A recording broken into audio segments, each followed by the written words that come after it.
আজকে নমস্কার। আজকে আমি ভোলা মাছের একটা রেসিপি দেখাবো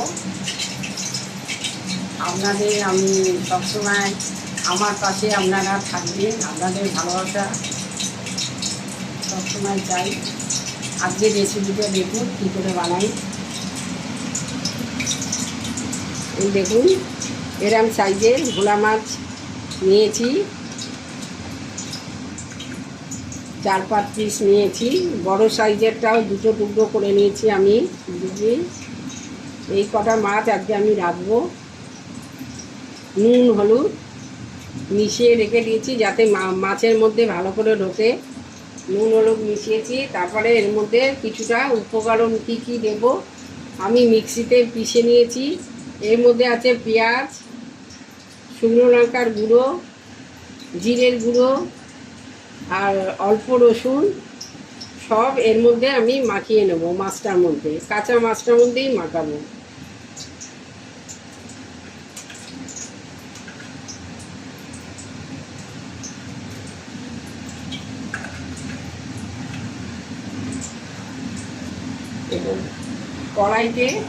কড়াইতে আমি তেল গরম বসিয়ে দিয়েছি।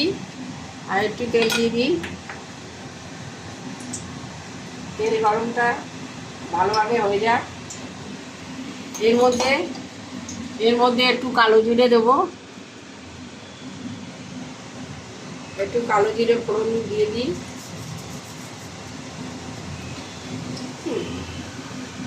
আমি মাছটার গায়ে এগুলো ভালোভাবে মাখিয়ে নিয়েছি। এবারে এরম সাইজের আলুগুলো আমি কুটে নিয়েছি। ঠিক আলু ভাজার থেকে একটু মোটা, অথচ মাছের ঝোলে মানুষ লম্বা আলু দেয়, তার থেকে সরু। এই আলুগুলো এর মধ্যে আমি মিশিয়ে দেবো। এর মধ্যেও আমি এই মশলাগুলো মাখিয়ে নিচ্ছি কিছুটা।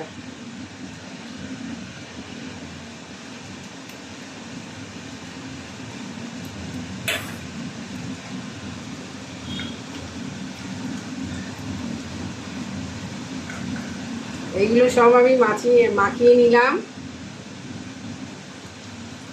মাছের গাও ভালোভাবে আমি মাখিয়ে দিয়েছি। তেলটা ভালো করে গরম হয়ে গেলে আমি একটা সাইডে এই মাছগুলো দেব।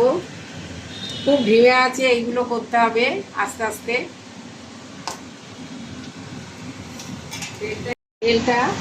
তেলটা ভালো করে গরম হয়ে গেছে, তেল দিয়ে ধোয়া বেরাচ্ছে। এবার আমি আস্তে আস্তে একে একে করে মাছগুলো এই তেলের মধ্যে দেব। আস্তে আস্তে ছাড়ি।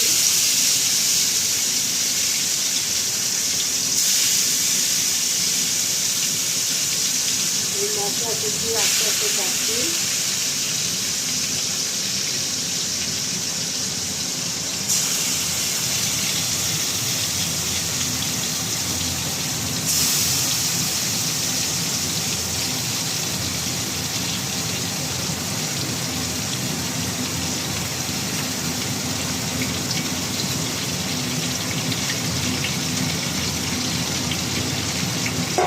এরপর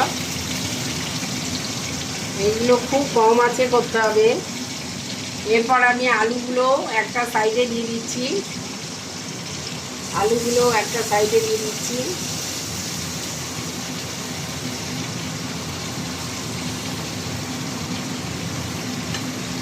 সব মশলাগুলো দিয়ে দিলাম।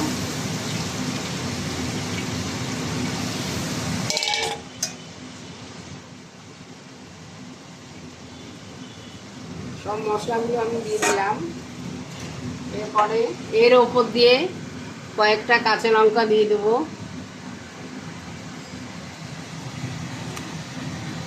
ওপর দিয়ে কাঁচা লঙ্কা দিয়ে দেবো।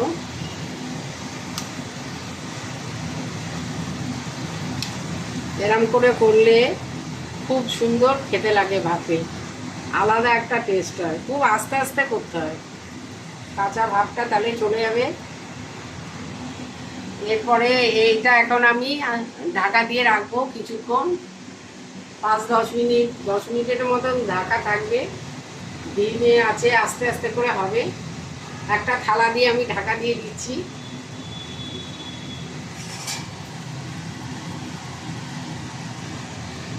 আমি এখন ঢাকা দিয়ে দিই কিছুক্ষণের জন্য। তারপরে একটা পিঠ হয়ে গেলে 5-7 মিনিট বাদে আবার আমি উঠে দেবো আস্তে করে, সেটা আপনাদের দেখাবো ওঠাবার পরে। হ্যাঁ, এবারে 5-7 মিনিট হয়ে গেছে। এবার আমি আস্তে করে দেখি কি অবস্থায় আছে। তারপরে এক পিঠ উঠে দেবো নিজের উপর উঠছে। একদম ঘিমে আছে, এটা করতে হবে, নইলে লেগে যাবে, মশলাগুলো পুড়ে যাবে, আলুগুলোও সেদ্ধ হতে হবে। এবার আস্তে আস্তে একটা একটা করে আমি মাছ উল্টে দিই। ভোলা মাছ তো এমনি নরম, আলুগুলো উল্টে দিই।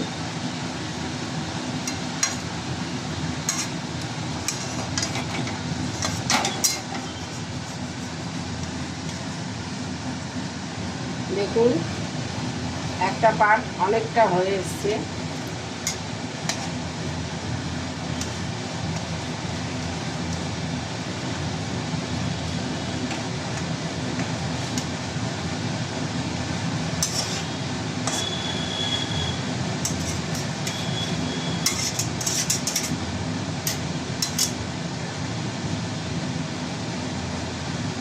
খুব ধীরে ধীরে করতে হবে, নইলে মাছগুলো ভেঙে যাবে। আমার এই মাছটা একটুখানি ভেঙে গেল।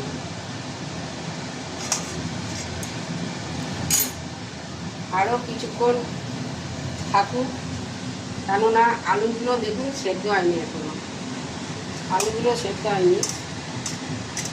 আলুগুলো একটু সেদ্ধ হলে, একটা আলুও সেদ্ধ হয়নি, সেদ্ধ হয়ে যাক। আমি আবার ঢেকে দিচ্ছি। একটু মশলার এই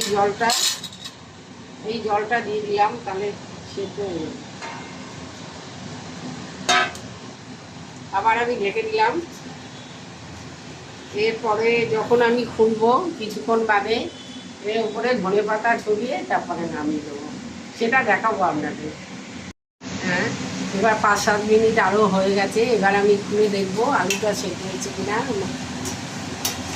কীরকম হলো।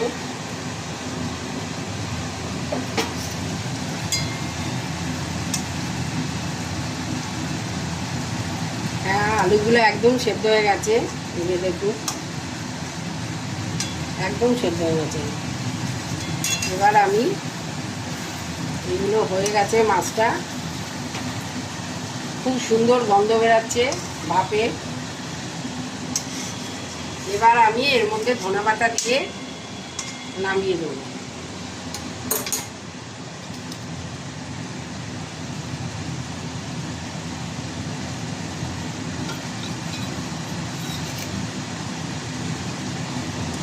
এই ধনেপাতা দিয়ে দিলাম। এবার আমি বাকিটাকে নামাবো।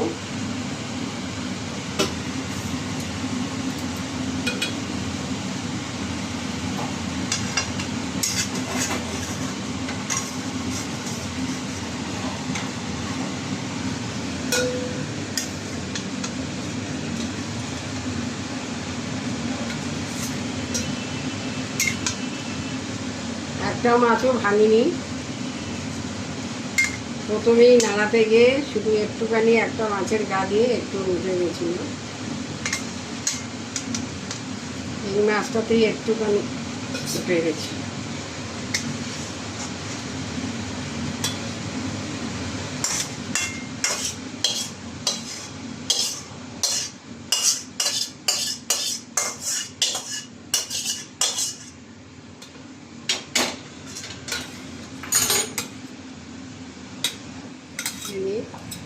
আজকে আমার এই ভোলা মাছের এই রেসিপিটা আলু দিয়ে এরমভাবে আমি ঢেকে ঢেকে ভাপে করলাম।